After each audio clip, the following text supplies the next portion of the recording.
মানুহৰ জীৱনৰ আটাইতকৈ ডাঙৰ সমস্যাটো কি? কোনোবাই ক'ব অৰ্থহীনতা, স্বাস্থ্যজনিত সমস্যা, কোনোবাই ক'ব ডিপ্ৰেছন, একাকিত্ব, কোনোবাই ক'ব ৰিলেশ্যনশ্বিপৰ সমস্যা, ফেমিলি প্ৰব্লেম। সকলোৰে সমস্যাবোৰ বেলেগ বেলেগ। প্ৰত্যেকেই নিজৰ সমস্যাটোকেই আটাইতকৈ ডাঙৰ সমস্যা বুলি ভাবে। কিন্তু মানৱ জাতিৰ আটাইতকৈ ডাঙৰ সমস্যাটো আমাৰ মতে কি জানে? আমি মানুহে মানুহক মানুহ বুলি গণ্য নকৰাটো। আমি মানুহেই মানুহক চকু পাৰি দেখিব নোৱাৰো, মানুহেই মানুহক মানুহ বুলি নাভাবো। একেই মানুহ, একেই সমস্যা, কিন্তু আমি প্ৰায়ে ভাগ ভাগ হৈ যাওঁ। মানৱীয়তা আমি হেৰুৱাই পেলাওঁ। ভগৱান শ্ৰীকৃষ্ণই সেইকাৰণেই ভগৱদ গীতাত কৈছে, গীতাৰ পুৰুষ প্ৰকৃতি বিভাগ যুগত 8 নম্বৰ শ্লোকৰ পৰা 12 নম্বৰ শ্লোকলৈকে, নম্ৰতা, ভণ্ডামিমুক্ত, অহিংসা, সহিষ্ণুতা, সৰলতা আৰু গুৰুসেৱা, শৰীৰ আৰু মনৰ পৰিষ্কাৰ পৰিচ্ছন্নতা, স্থিৰতা, আত্মসংযম, ইন্দ্ৰিয়ৰ বিষয়ে বিৰাগ, অহংকাৰ শূন্যতা, জীৱনত আকাংক্ষিত আৰু অবাঞ্ছিত পৰিঘটনাৰ মাজত সামঞ্জস্যতা, স্ত্ৰী পুত্ৰৰ প্ৰতি দায়িত্ব পালন কৰিও প্ৰত্যাশাহীনতা, স্ত্ৰী পুত্ৰৰ সুখ দুখৰ প্ৰতি উদাসীনতা, মোৰ প্ৰতি অনন্য আৰু অবিচাৰী ভক্তি, নিৰ্জন স্থান প্ৰিয়তা আৰু জনাকীৰ্ণ স্থানত অৰুচি, আধ্যাত্মিক জ্ঞানত স্থিৰতা আৰু নিৰপেক্ষ সত্যৰ দাৰ্শনিক ধাৰণা, এই সকলোবোৰেই মই জ্ঞান বুলি ঘোষণা কৰিছোঁ। আৰু ইয়াৰ বিপৰীতে যিটোৰ বিপৰীত মই অজ্ঞানতা বুলি কওঁ, অৰ্থাৎ জ্ঞানীজনে এই সকলোবোৰ নিজৰ মনত ৰাখে। শ্ৰীমদ ভগৱদ গীতাই কেৱল জ্ঞানী হোৱাৰ পৰামৰ্শ দিছে। আপুনি ক'ব পাৰে সংগী সন্তানৰ প্ৰতি আসক্তিহীন হৈ কেনেকৈ জ্ঞানী হ'ব পাৰি? এয়া জানো সম্ভৱ? তেনেহ'লে শুনক। এইবোৰ এনেকুৱা একোখন ক্ষেত্ৰ য'ত মন সহজেই আকৃষ্ট হৈ পৰে, আসক্ত হৈ পৰে। সাধাৰণ চিন্তাধাৰাত এজনে পৰিয়াল আৰু ঘৰৰ সৈতে স্বতঃস্ফূৰ্তভাৱে মোৰ বুলি অনুভৱ কৰে, মাই, মোৰ। এইদৰেই তেওঁলোকে মনটোক অধিক সঘনাই কৈ থাকে আৰু তেওঁলোকৰ প্ৰতি থকা মোহে মনটোক বস্তুগত চেতনাৰ প্ৰতি আকৃষ্ট কৰে। মোহৰ ফলত পৰিয়ালৰ সদস্যৰ পৰা আমি বিচৰা ধৰণৰ আচৰণৰ আশা কৰোঁ, আৰু যেতিয়া এই আশা পূৰণ নহয় তেতিয়া ই মানসিক যন্ত্ৰণালৈ লৈ যায়। লগতে অনিবাৰ্যভাৱে পৰিয়ালৰ পৰাও বিচ্ছেদ হয়। সাময়িকভাৱে বিচ্ছেদ হ'ব পাৰে যদি তেওঁলোক আন ঠাইলৈ গুচি যায়, যদি স্থায়ীভাৱে বিচ্ছেদ হ'ব পাৰে যদিহে মৃত্যুবৰণ কৰে। এই সকলোবোৰ অভিজ্ঞতা আৰু ইয়াৰ আশংকাই মনটোক যথেষ্ট গধুৰ কৰি ঈশ্বৰৰ পৰা আঁতৰাই নিবলৈ আৰম্ভ কৰে। আৰু সেয়েহে যদি আমি স্বৰ্গীয় আনন্দ বিচাৰোঁ, তেন্তে আমি পত্নী, সন্তান আৰু ঘৰৰ সৈতে মত বিনিময় কৰাৰ সময়ত বিচক্ষণতাৰ অভ্যাস কৰিব লাগিব, যাতে মনটো জটিল নহয়। আমি তেওঁলোকৰ প্ৰতি আমাৰ কৰ্তব্য দায়িত্ব সকলো পালন কৰিব লাগিব, এটাচমেণ্ট অবিহনে। যিহেতু এগৰাকী নাৰ্ছে চিকিৎসালয়ত নিজৰ কৰ্তব্য পালন কৰে, বা এগৰাকী শিক্ষকে স্কুলত নিজৰ ছাত্ৰ ছাত্ৰীৰ প্ৰতি নিজৰ কৰ্তব্য পালন কৰে, কিন্তু একোগৰাকী নাৰ্ছ বা শিক্ষকে ৰোগী বা শিক্ষাৰ্থীৰ প্ৰতি আসক্ত নোহোৱাকৈ দায়িত্ব পালন কৰে। আৰু এটা শ্লোক আছে শ্ৰীমদ ভগৱদ গীতাত, যিটো শ্লোকে আমাক শিকায় যে মনুষ্যই কিদৰে সকলো প্ৰাণীৰ প্ৰতি সমভাৱ ৰাখিব লাগে। 5ম অধ্যায়ৰ 8 নম্বৰ শ্লোক, বিদ্যা বিনয় সম্পন্নে ব্ৰাহ্মণে গভী হস্তিনী সুনি সয়েব সপাকে স পণ্ডিতঃ সমদৰ্শিনঃ। অৰ্থাৎ বিদ্যা বিনয় সম্পন্ন লোকে ব্ৰাহ্মণ, গৰু, হাতী, কুকুৰ আৰু কুকুৰ খোৱা সকলোকে সমদৃষ্টিৰে চায়। ভগৱান শ্ৰীকৃষ্ণই ইয়াত বিদ্যা সম্পন্ন লোক মানে জ্ঞানী লোকৰ কথা কৈছে। লগতে আৰু এটা শব্দ বিনয়, বিনয় মানে যি লোক স্বভাৱতেই বিনয়ী, তেনে লোকে সকলোৰে প্ৰতি সমদৃষ্টিৰে চায়। ইয়াত ব্ৰাহ্মণ বুলি উচ্চ শ্ৰেণীৰ লোক বুলি কোৱা নাই, বা কুকুৰ খোৱা মানে বেলেগ জাতৰ মানুহৰ কথা কৈছে। সকলোৰে আত্মা একেই, আৰু সেয়ে সকলোৰে প্ৰতি সমদৃষ্টি ৰাখি কাকো হেয় জ্ঞান নকৰিবলৈ কৈছে ভগৱান শ্ৰীকৃষ্ণই। এই কথাখিনি যদি আমি মনত ৰাখি নিজৰ কৰ্ম কৰ্তব্য পালন কৰি যাওঁ, এই পৃথিৱীৰ মানুহৰ আধা সমস্যা দূৰ হৈ যাব। আমি মনুষ্যই কি সমস্যাত পৰোঁ? আমি আমাৰ দৈনন্দিন জীৱনত আমি ষ্ট্ৰেছ লওঁ। কেৰিয়াৰ কি হ'ব, নিজৰ যদি কেৰিয়াৰ শেষ, ল'ৰা ছোৱালীৰ কি হ'ব, ডেকা যুৱতী যুৱক সকলোৰে সম্পৰ্ক, স্বামী স্ত্ৰীৰ মাজৰ সম্পৰ্ক, ভৱিষ্যতৰ অনিশ্চয়তা, এইবোৰ কথালৈ আমি অজস্ৰ উদ্বেগ আৰু অজস্ৰ মানসিক অশান্তি লওঁ। আমাৰ মানসিক সুখ শান্তি এইবোৰক লৈ নাইকিয়া হৈ যায়। আজিৰ তাৰিখত মানসিক সমস্যাৰে ভাৰাক্ৰান্ত লোকৰ সংখ্যাই বেছি। আৰু এটা শ্লোকৰ কথা কৈছো, কৰ্মণ্যেৱাধিকাৰস্তে মা ফলেষু কদাচন মা কৰ্মফল হেতুৰ ভূৰ মাতে সংগুষ কৰ্মাণি। কৰ্ম কৰা, ফলৰ আশা নকৰিবা, ফলত তোমাৰ কোনো অধিকাৰ নাই।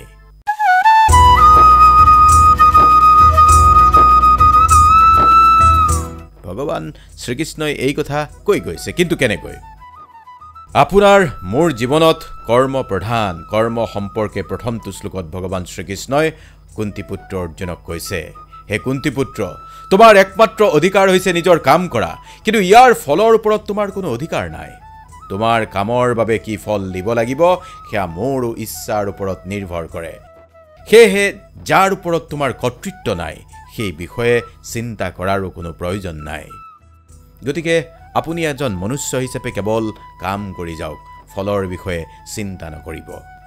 ইয়াৰ অৰ্থ এইটো নহয় যে আপুনি যিটো লক্ষ্য নিৰ্ধাৰণ কৰি লৈছে তাত উপনীত হ'বলৈ হ'লে 100% পৰিশ্ৰম নকৰাকৈ থাকিব। 100 কিয়, 200, 300% পৰিশ্ৰম জোৰ দিয়ক, সম্পূৰ্ণৰূপে জোৰ দিয়ক, সৰ্বশক্তি প্ৰয়োগ কৰক যাতে লক্ষ্যত উপনীত হ'ব পাৰে।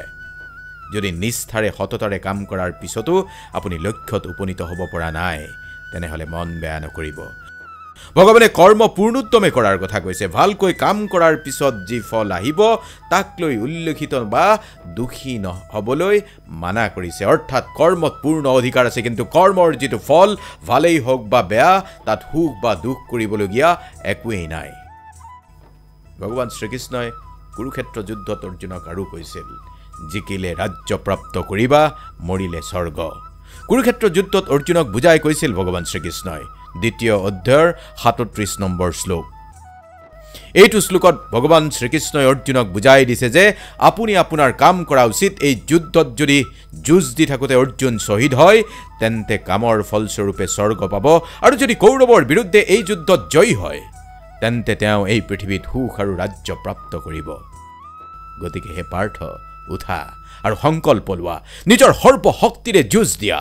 বৰ্তমান জীৱনত শ্ৰীকৃষ্ণৰ এই বৰ্ণনাক এইদৰেই ক'ব পাৰি যে এজন ব্যক্তিয়ে কৰ্ম কৰাটো খুবেই গুৰুত্বপূৰ্ণ, কাৰণ কোনো ব্যক্তিয়ে কেৱল কৰ্ম কৰিহে সফলতা অৰ্জন কৰিব পাৰিব। যদি এজন ব্যক্তিয়ে নিজৰ গন্তব্যস্থান প্ৰাপ্ত কৰিবলৈ নিজৰ সম্পূৰ্ণ শক্তিৰে কাম কৰে তেন্তে তেওঁ নিশ্চিতভাৱে বিজয়ী হ'বই। শ্ৰীমদ ভগৱদ গীতাৰ 14 অধ্যায়ৰ 5টো শ্লোকত কোৱা হৈছে, এই পৃথিৱীত এনে কোনো নাই যিয়ে প্ৰতি মুহূৰ্তত কোনো কাম নকৰে। প্ৰকৃতিয়ে জীৱক 3টা গুণৰ আধাৰত নিজৰ কৰ্ম কৰিবলৈ বাধ্য কৰে। বৰ্তমান মানুহে ভাবে যে কৰ্ম কৰাৰ অৰ্থ হৈছে কেৱল ব্যৱসায় বা চাকৰিৰ কাম। দৈনন্দিন কাম যেনে খোৱা, শোৱা, সাৰ পোৱা, চিন্তা কৰা, এইবোৰ কামেই নহয়। সেয়েহে যেতিয়া মানুহে তেওঁলোকৰ ব্যৱসায় বা চাকৰি এৰে তেওঁলোকে অনুভৱ কৰে যে তেওঁলোকৰ কোনো কাম নাই, তেওঁলোকে অৱসৰকালীন জীৱন লৈছে। ভগৱান শ্ৰীকৃষ্ণই কৈছে যে এজন ব্যক্তিয়ে তেওঁৰ মন, তেওঁৰ শৰীৰ আৰু তেওঁৰ বক্তব্যৰ সৈতে যি কয় বা কৰে সেয়া কৰ্মৰ দৰে একেই। তেওঁ অৰ্জুনক কৈছে যে এজন ব্যক্তি কেতিয়াও এক মুহূৰ্তৰ বাবেও সম্পূৰ্ণৰূপে নিষ্ক্ৰিয় হ'ব নোৱাৰে। যদি কোনোবাই বহি আছে তেওঁ এটা কামো কৰি আছে গম নোপোৱাকৈ। কেনেবাকৈ যদি তেওঁ শুই আছে তেওঁৰ মন সপোন দেখাৰ কামত ব্যস্ত হৈ আছে। আনকি যেতিয়া এজন ব্যক্তি গভীৰ টোপনিত ব্যস্ত থাকে তেওঁৰ হৃদযন্ত্ৰ আৰু তেওঁৰ অংগ প্ৰত্যংগবোৰে কাম কৰি থাকে।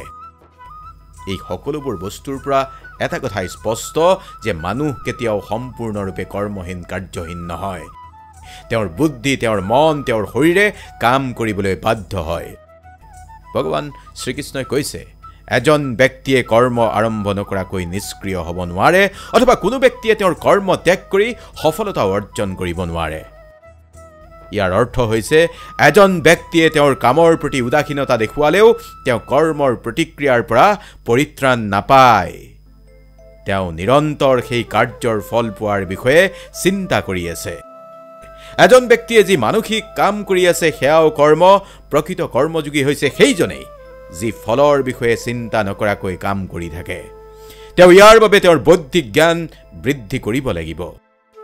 ইয়াত ভগৱান শ্ৰীকৃষ্ণই বুজাব বিচাৰিছে যে এজন ব্যক্তিয়ে তেওঁৰ কৰ্মৰ পৰা সন্ন্যাস গ্ৰহণ কৰি সন্ন্যাসীৰ ৰূপ ল'ব, কিন্তু তেওঁ জ্ঞান নাপাব। প্ৰকৃত জ্ঞান কেতিয়াও অপৰিষ্কাৰ মনৰ পৰা প্ৰাপ্ত নহয়। মনৰ প্ৰৱণতা হৈছে পুৰণি বস্তু আৰু ধাৰণাবোৰৰ বিষয়ে চিন্তা কৰি থকা। এনে কৰোঁতে নতুন চিন্তা মনলৈ আহিবলৈ আৰম্ভ কৰে আৰু তাৰ পিছত লাহে লাহে চাপ, উদ্বেগ, খং, ভয় মনলৈ আহে। তেওঁ শাৰীৰিকভাৱে সাংসাৰিক সাগৰৰ পৰা অৱসৰ লয়, কিন্তু তেওঁৰ হৃদয়ৰ কোনো এক ক্ষণত কোনো বিশুদ্ধতা নাথাকে আৰু তেওঁৰ প্ৰকৃত জ্ঞান প্ৰাপ্ত কৰিব নোৱাৰে। সাংখ্যযোগ আৰু কৰ্মযোগ দুয়োটাৰ বাবেই জ্ঞান আৰু কৰ্ম দুয়োটাই প্ৰয়োজনীয়। ভগৱান শ্ৰীকৃষ্ণই কৈছে, ভগৱান শ্ৰীকৃষ্ণই আৰু কৈছে, এজন ব্যক্তিয়ে বলপূৰ্বকভাৱে নিজৰ মন আৰু তেওঁৰ সকলো ইন্দ্ৰিয় নিয়ন্ত্ৰণ কৰিবলৈ চেষ্টা যদি কৰে, তেওঁ আচলতে অনুভৱ কৰে যে তেওঁ তেওঁৰ ইন্দ্ৰিয়বোৰ নিয়ন্ত্ৰণ কৰিছে বা নিয়ন্ত্ৰণত আছে, কিন্তু বাস্তৱত তেওঁৰ মনটোৱে সকলো পুৰণি বস্তুৰ বিষয়ে চিন্তা কৰি আছে। ইয়াক সন্ন্যাস বুলি ক'ব নোৱাৰি। এনে লোকসকল সন্ন্যাসী নহয়, মিথ্যাবাদী। ইয়াৰ অৰ্থ হৈছে, যদি এজন ব্যক্তিয়ে সন্ন্যাস ল'ব বিচাৰে তেন্তে তেওঁ প্ৰথমে সকলো ইন্দ্ৰিয় সম্পূৰ্ণৰূপে নিয়ন্ত্ৰণ কৰিবলৈ শিকিব লাগিব, আৰু যদি তেওঁ এনে নকৰাকৈ সন্ন্যাস লয় তেন্তে তেওঁ কেৱল ক'বহে পাৰে যে তেওঁৰ ইন্দ্ৰিয়বোৰ নিয়ন্ত্ৰণত আছে। আন এক শ্লোকত ভগৱান শ্ৰীকৃষ্ণই কৈছে, হে অৰ্জুন, যিজন ব্যক্তিয়ে মনৰ সৈতে তেওঁৰ সকলো ইন্দ্ৰিয় নিয়ন্ত্ৰণ কৰিবলৈ সক্ষম আৰু যিকোনো আসক্তি অবিহনে সকলো ইন্দ্ৰিয়ৰে কাম কৰে, তেওঁ সঁচাকৈয়ে শ্ৰেষ্ঠ। তেওঁৱেই একমাত্ৰ যিয়ে ফলৰ কোনো আকাংক্ষা অবিহনে তেওঁ সকলো কৰ্ম কৰে। পৰৱৰ্তী শ্লোকটোত ভগৱান শ্ৰীকৃষ্ণই আৰু কৈছে, হে অৰ্জুন, আমি সকলোৱে কিছুমান বৈদিক কাম কৰা উচিত। এজন ব্যক্তিয়ে নিষ্ক্ৰিয় হৈ থকাতকৈ তেওঁৰ কাম কৰাটো বহুগুণে ভাল। কোনো লোকেই কৰ্ম ত্যাগ কৰি জীৱন নিৰ্বাহ কৰিব নোৱাৰে। এজন ব্যক্তিয়ে কৰ্ম কৰিবই লাগিব। যদি কোনো লোকে ভাবে যে তেওঁ কাম নকৰাকৈ জীয়াই থাকিব পাৰে, তেনেহ'লে এইটো সম্ভৱ নহয়, কিয়নো তেওঁ জীয়াই থাকিবলৈ তথা খাবলৈও কাম কৰিবই লাগিব। ভগৱান শ্ৰীকৃষ্ণই কৈছে, যিজন ব্যক্তি ঈশ্বৰৰ সেৱাত নিমজ্জিত আৰু তেওঁৰ আধ্যাত্মিক কাৰ্যকলাপ যেনে উপাসনা, ধ্যান, গুৰু সেৱা আৰু কীৰ্তনত ব্যস্ত, তেওঁৰ বাবে কৰ্ম কৰা আৰু নকৰাৰ কোনো উদ্দেশ্য নাই। এনে লোকে তেওঁলোকৰ প্ৰয়োজনীয়তাৰ বাবে কোনো এটাৰ ওপৰত নিৰ্ভৰ নকৰে। বৰ্ণশ্ৰাম ধৰ্মৰ অধীনত অহা কৰ্তব্য আৰু কৰ্ম পালন কৰাটো এইসকল লোকৰ বাবে প্ৰয়োজনীয় নহয়। যিজনে কেৱল ঈশ্বৰৰ কথা মনত ৰাখে, তেওঁ কৰ্ম ফলাফল বা তেওঁ কিবা পাব নে নাপায় সেইবোৰক কোনো গুৰুত্ব নিদিয়ে। আন এটা শ্লোকত ভগৱান শ্ৰীকৃষ্ণই কৈছে যে তেওঁ মোহ আৰু আসক্তি অবিহনে কৰ্ম কৰ্তব্য সম্পাদন কৰিব লাগে, কিয়নো যদি এজন ব্যক্তিয়ে আসক্তি আৰু মোহ অবিহনে কাম কৰে তেন্তে তেওঁ ঈশ্বৰক পায়। যেতিয়া এজন ব্যক্তিৰ লক্ষ্য ঈশ্বৰ প্ৰাপ্তি হয়, তেতিয়া তেওঁৰ বাবে মায়া মোহ একোৱেই নাথাকে। তেওঁ কেৱল ভক্তিমূলক কাৰ্যবোৰ সম্পাদন কৰাত জোৰ দিয়ে। হে পাৰ্থ, তিনিওখন পৃথিৱীত মোৰ বাবে কোনো কৰ্ম নিৰ্ধাৰণ কৰা হোৱা নাই, কোনো কৰ্ম নিৰ্ধাৰণ কৰা হোৱা নাই, কিন্তু তৎসত্বেও মোৰ কোনো পদাৰ্থৰ অভাৱ নাই বা মই একো লাভ কৰিম বুলি আশাও নকৰোঁ, তথাপিও মই নিৰ্দিষ্ট কাম কৰোঁ। এই শ্লোকটোত ভগৱান শ্ৰীকৃষ্ণই অৰ্জুনক বুজাই দিছে যে এই সমগ্ৰ বিশ্ব ব্ৰহ্মাণ্ডত কোনো কাম কৰাটো তেওঁৰ বাবে প্ৰয়োজনীয় নহয়, যিহেতু তেওঁৰ একো অভাৱেই নাই। তেওঁৰ কোনো সুখ আৰু বস্তু প্ৰাপ্ত কৰাৰো প্ৰত্যাশা, ইচ্ছা, আকাংক্ষা নাই। এই সকলোবোৰৰ পৰা মুক্ত স্বত্বেও তেওঁ প্ৰতিদিনেই নিজৰ নিৰ্দিষ্ট কাম কৰে। এই শ্লোকটোৱে দেখুৱাইছে যে ঈশ্বৰৰ হাতত সমগ্ৰ বিশ্ব ব্ৰহ্মাণ্ড আছে, তথাপিও তেওঁ কৰ্ম কৰে। যদি ঈশ্বৰ হৈও তেওঁ সেই কাৰ্যবোৰ কৰি আছে, তেন্তে মনুষ্যৰূপে সেই কাৰ্যবোৰ আপুনি মই কৰিবই লাগিব। এই শ্লোকটোৰ জৰিয়তে ভগৱান শ্ৰীকৃষ্ণই কৈছে, হে অৰ্জুন, যদি মই মোৰ কাম কৰা বন্ধ কৰোঁ তেন্তে সম্ভৱতঃ যথেষ্ট ক্ষতি হ'ব, কিয়নো মোৰ পথ অনুসৰণ কৰিহে মানুহে কৰ্ম কৰে, আৰু যদি মই মোৰ কামবোৰ কৰা বন্ধ কৰোঁ, সকলোবোৰ ধ্বংস আৰু নষ্ট হৈ পৰিব। আজিৰ তাৰিখত আপুনি ভাবে নেকি ভয়ানক সমস্যাৰ মাজত আছে আপুনি, অথচ আপুনি একোৱেই কৰিব পৰা নাই? পৃথিৱীৰ সকলো মানুহ মহা সুখত আছে, আপোনাৰ কেৱল কষ্ট, যন্ত্ৰণা। এই দুখৰ সিটো পাৰে কি আছে জানে? এই দুখৰ সিটো পাৰে আপোনাক লৈ যাম। আপুনি কেৱল কৰ্ম সম্পাদন কৰিব লাগিব। শ্ৰীমদ ভগৱদ গীতাৰ এই 2য় অধ্যায়ত ভগৱান শ্ৰীকৃষ্ণই কৈছে, পুৰুষোত্তম ভগৱানে কি কৈছে? প্ৰিয় অৰ্জুন, এই ঘোৰ সংকটময় যুদ্ধস্থলীত যিয়ে জীৱনৰ প্ৰকৃত মূল্য নুবুজে, সেইসকল অনাৰ্যৰ দৰে শোকৰ নল তোমাৰ হৃদয়ত কিদৰে প্ৰজ্বলিত হ'ল। এনেধৰণৰ মনোভাৱে তোমাক স্বৰ্গলোকলৈ উন্নীত নকৰে, পক্ষান্তৰত তোমাৰ সমস্ত যশ ৰাশিহে বিনষ্ট কৰিব। জীৱনৰ ঘোৰ সংকট কালত আমি জীৱনৰ মূল্য বুজিব লাগিব। যুদ্ধত অৱতীৰ্ণ নহৈ শোকত ম্ৰিয়মান হৈ যদি বহি থাকোঁ, সমস্ত মন সমস্ত যশ বিনষ্ট হ'ব। গতিকে আজি আপোনাৰ যুদ্ধ, আপোনাৰ এই সংকটৰ সময়ত এই যুদ্ধত আপুনি অৱতীৰ্ণ হ'বই লাগিব। যিমানেই অন্য মানুহৰ বিষয়ে আপুনি ভাবিব, সিমানেই দুখ পাব। যেতিয়াই ভাবিবলৈ এৰি দিব যে মানুহে কষ্ট দিবলৈও আপোনাক এৰি দিব। কোনো জ্ঞানী মানুহে মনত প্ৰতিশোধৰ ভাৱ নাৰাখে। তেওঁ জানে ভগৱানে সময় আহিলে সকলোকে কৰ্মৰ ফল দিবই। যি কৰ্মৰ কথা আপোনাক আজি কৈছোঁ, কি লৈ আহিছিল, কি লৈ যাব। মৃত্যুৰ পিছত সকলো অসাৰ হৈ পৰিব। সেইকাৰণেই আপোনাক কৈছোঁ, আপুনি হয়তো ভাবি থাকে আপোনাৰেই কেৱল কষ্ট, আপোনাৰেই কেৱল যন্ত্ৰণা, বাকী পৃথিৱীৰ সকলো মানুহ মহাসুখত আছে। এই পৃথিৱীত কোনে কি কৰি আছে তাক নাভাবিব। আপুনি চিন্তা কৰক, আপোনাৰ আজিৰ তাৰিখত কৰ্ম কি, আপোনাৰ কৰণীয় কি, আপোনাৰ দায়িত্ব কি, আপোনাৰ কৰ্তব্য কি। সাংখ্য যুগৰ 31 নম্বৰ শ্লোকত ভগৱানে অৰ্জুনক কৈছিল, ক্ষত্ৰিয় ৰূপে তোমাৰ স্বধৰ্ম বিবেচনা কৰি তোমাৰ জনা উচিত যে ধৰ্ম ৰক্ষাৰ্থে যুদ্ধ কৰাৰ পৰা ক্ষত্ৰিয়ৰ পক্ষে মংগলজনক আৰু একোৱেই নাই। সেয়ে তুমি দ্বিধাগ্ৰস্ত হোৱা উচিত নহয়। ভগৱান শ্ৰীকৃষ্ণই যুদ্ধক্ষেত্ৰত অৰ্জুনক বুজাইছিল, তুমি ক্ষত্ৰিয়, অধৰ্ম নাশ কৰাটোৱে তোমাৰ ধৰ্ম, কৰ্ম ধৰ্ম ৰক্ষা কৰা তোমাৰ কৰ্ম। আৰু সেইদৰে আজি আপোনাৰ মোৰ এটা সুকীয়া কৰ্ম আছে। আপুনি যদি এজন পিতৃ হিচাপে আপোনাৰ কৰণীয় কৰ্তব্য আপুনি পালন কৰিব লাগিব। আপুনি যদি এজন ছাত্ৰৰ দায়িত্ব আপুনি পালন কৰিব লাগিব। আপুনি যদি এজন ব্যৱসায়ী, আপোনাৰ ব্যৱসায়ৰ দায়িত্ব পালন কৰিব লাগিব। আপুনি কাৰোবাৰ সন্তান, আপুনি কাৰোবাৰ পুত্ৰ, ভাৰ্যা, কন্যা, সেইমতে আপোনাৰ দায়িত্ব আছে। ভিৰৰ মাজত নিজকে হেৰুৱাই নেপেলাব। নিজৰ কৰ্মৰ বাহিৰে বেলেগ চিন্তা আপুনি নকৰিব। আপোনাৰ মোৰ কৰ্মই নিৰূপণ কৰে আমি কি, আমাৰ পৰিচয় কি। গতিকে আজি যদি আপুনি পৰ্বতসম যন্ত্ৰণা, একাকিত্বৰ যন্ত্ৰণাৰে পিষ্ট হৈ আছে, আপুনি কৰ্ম কৰিবলৈ আপোনাৰ মন নোযোৱা হৈছে, তথাপিতো আপোনাক কৈছোঁ কৰ্ম আপুনি কৰিবই লাগিব।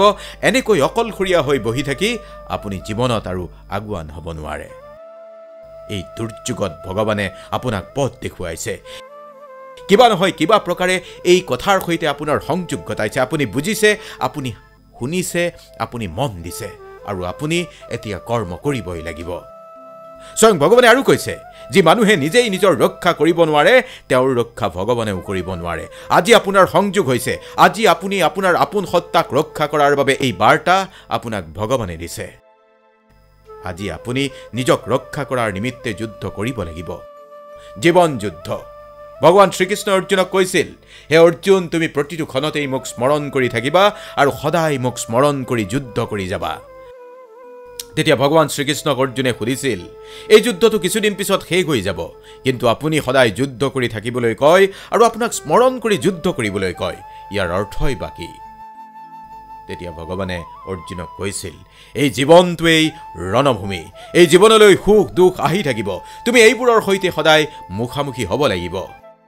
ভগৱান শ্ৰীকৃষ্ণই যদি অৰ্জুনকেই কৈছিল, এই জীৱনেই ৰণভূমি, এই জীৱনলৈ সুখ দুখ আহি থাকিব, প্ৰতিদিনেই ইয়াৰ মুখামুখি হ'ব লাগিব, আপুনি মই কোন গোটা? ভগৱানে এইটো কোৱা নাই যে আপুনি মনে মনে বহি থাকক। আপুনি মই প্ৰত্যেকজনেই যুদ্ধ কৰিব লাগিব। এই কথাত অলেখ অজস্ৰ তাৎপৰ্য লুকাই আছে আপোনাৰ মোৰ জীৱনটোৰ। আমাৰ জীৱনৰ জৰিডাল ভগৱানেই ধৰি আছে, কিন্তু যুদ্ধ আপুনি মই নিজেই কৰিব লাগিব। ভগৱানক স্মৰণ কৰি যুদ্ধ কৰক যে, হে ঈশ্বৰ, মোক শক্তি দিয়া, মোক বিচাৰ বুদ্ধি দিয়া, যাতে মই জীৱনৰ যুদ্ধত জয়ী হ'ব পাৰোঁ।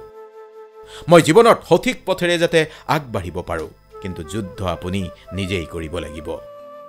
ভগৱানে বিচাৰ দিছে, বুদ্ধি দিছে, ভগৱানে আপোনাক প্ৰেৰণা দিছে। ভগৱানে আপোনাক কৈছে, যিদৰে অৰ্জুনে যুদ্ধ কৰিছিল, যিদৰে অৰ্জুনৰ ৰথৰ সাৰথি ভগৱান আছিল, ঠিক সেইদৰে আপোনাৰ মোৰ আজি পথ প্ৰদৰ্শক শ্ৰীমদ ভগৱদ গীতাৰ এই বাণী, এই শ্লোক। সেইকাৰণেই আপোনাক কৈছোঁ, আপুনি দুখী কিয় হৈছে? আপুনি সুখী হ'ব লাগিব। জীৱন যুদ্ধত আপুনি জিনিব লাগিব। জীৱন যুদ্ধত জিনিবলৈকে আপুনি কৰ্ম কৰিব লাগিব। গতিকে এই মুহূৰ্তলৈকে যদি আপোনাৰ মনত চিন্তা হৈ আছে, উঠক, থিয় হওক আৰু নিজৰ কৰ্ম কৰ্তব্য কৰিবলৈ এই মুহূৰ্তৰ পৰাই আপুনি সংকল্পবদ্ধ হওক। ভগৱানে কোনো সংযোগৰ মাজেদি আপোনাকে মোকে আজি একেলগে এই কথাখিনি শ্ৰৱণ কীৰ্তন কৰোৱাইছে আৰু সেইবাবে কমেণ্টত লিখক ওম কৃষ্ণায় নমঃ আৰু আপুনি কোন ঠাইৰ পৰা চাই আছে কমেণ্টত লিখক আৰু সদায় এই কথাবোৰ শুনিয়ে ভালে থাকক শক্তি গোটাই লওক যুঁজিব লাগিব আপুনি মই একেলগে আহক জীৱন যুদ্ধ জিনিম জীৱনত আমি আগুৱাই যাম সাহসেৰে আপুনি মই কথা দিলোঁ